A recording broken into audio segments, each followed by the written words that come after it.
तो ये बात आखिरकार सच हो गई कि युजवेंद्र चहल को धनश्री को पैसा देना पड़ेगा। हालांकि 60 करोड़ की अफवाह गलत निकली, लेकिन फिर भी चहल को करीब 4.75 करोड़ रुपए देने होंगे। बॉम्बे हाई कोर्ट ने इस पर अपना फैसला सुनाया है।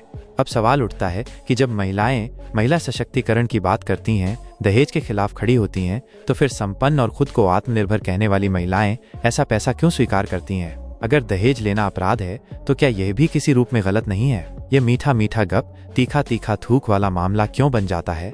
चहल और धनश्री की कहानी में भी कुछ ऐसा ही हुआ। 18 महीने की शादी के बाद चहल को 4.75 करोड़ रुपए देने पड़ रहे हैं। यह सवाल इसलिए भी अहम है क्योंकि धनश्री खुद को एक सेल्फ मेड स्ट्रॉन्ग वुमन बताती हैं, तो फिर इस पैसे की जरूरत क्यों?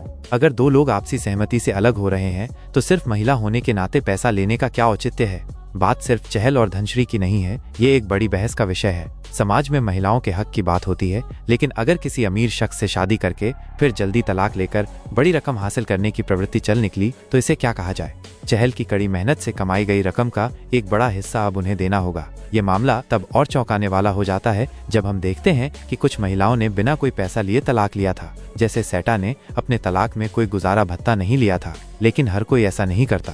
यह सिर्फ चहल के साथ ही नहीं हुआ, बल्कि दुनिया में कई अमीर और प्रसिद्ध लोगों के साथ ऐसा हो चुका है। बिल गेट्स और जेफ बेजोस की पत्नियों ने भी तलाक में अरबों डॉलर हासिल किए थे। ऐसे मामलों से ये सवाल खड़ा होता है कि क्या ये भी एक नया बिजनेस मॉडल बनता जा रहा है? अमीर व्यक्ति से शादी करो, फिर तलाक लो और मोटी रकम हासिल कर लो। हालांकि हर केस एक जैसा नहीं होता। कुछ मामलों में महिलाएं सच में पीड़ित होती हैं, उन्हें सहायता की जरूरत होती है, लेकिन जब एक महिला खुद सक्षम होती है, अपने दम पर करियर बना चुकी होती है, तो फिर यह आर्थिक मुआवजा क्यों? चहल के इस मामले से ये बहस और तेज हो जाएगी कि अगर दहेज लेना अपराध है तो इस तरह का आर्थिक लाभ उठाना भी गलत क्यों नहीं माना जाना चाहिए? क्या इस पर भी कोई चर्चा होगी या ये बस एक और केस बनकर रह जाएगा?